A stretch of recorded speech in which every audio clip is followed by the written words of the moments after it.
शास्त्रहरूले बताउँछन् जब भाग्यको उदय हुन्छ तब मात्रै हामीले सत्सङ्गलाई प्राप्त गर्न सकिन्छ। भाग्योदयेन बहुजन्म समर्जितेन सत्सङ्ग मम च लभते पुरुषो यदा वै।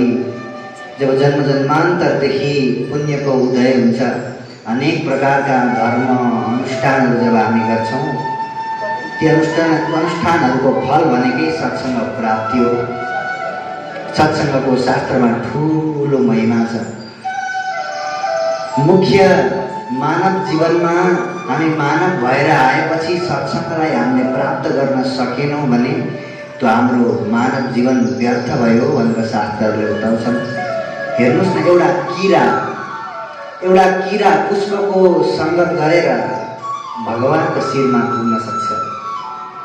कीटोपि सुमनस्सङ्गात् आरोहति शतां शिरः।